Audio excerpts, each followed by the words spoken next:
PM Shri શાળા જવાહર નવોદય વિદ્યાલય રૂપનગર ખાતે 53મા રાષ્ટ્રીય બાલ વૈજ્ઞાનિક પ્રદર્શન 2026નું આયોજન કરવામાં આવ્યું હતું। આ વિજ્ઞાન પ્રદર્શનમાં કુલ 16 જવાહર નવોદય વિદ્યાલયોના બાળ વૈજ્ઞાનિકો અને માર્ગદર્શક શિક્ષકોએ સક્રિયપણે ભાગ લીધો હતો।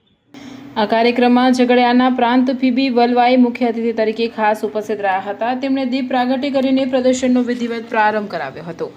પીબી વલવાઈએ વિદ્યાર્થીઓને વૈજ્ઞાનિક વિચાર, સર્જનાત્મકતા અને તાર્કિક વિચારસરણીની મુક્ત મને પ્રશંસા કરી। 16 વિદ્યાલયોમાંથી આવેલા વિદ્યાર્થીઓએ પર્યાવરણ સંરક્ષણ, પુનઃપ્રાપ્ય ઉર્જા, આર્ટિફિશિયલ ઇન્ટેલિજન્સ, સ્માર્ટ એગ્રીકલ્ચર અને વેસ્ટ મેનેજમેન્ટને લગતા વિવિધ વિજ્ઞાન મોડેલો પ્રદર્શિત કર્યા। નિષ્ણાંતોની ટીમે દરેક સ્ટોલની મુલાકાત લઈ બાળ વૈજ્ઞાનિકો સાથે વાતચીત કરી અને તેમના પ્રકલ્પોની ઝીણવટભરી વિગતો મેળવી પ્રોત્સાહિત કર્યા। સમગ્ર આયોજન સફળ બનાવવામાં વિદ્યાલયના પ્રાચાર્ય શ્રીતેશ કુમાર ચૌધરી અને ઉપપ્રાચાર્ય મનીષ કુમાર જોશી તેમજ શાળાના શિક્ષકગણ અને વિદ્યાર્થીઓનો બહુમૂલ્ય સહયોગ રહ્યો હતો।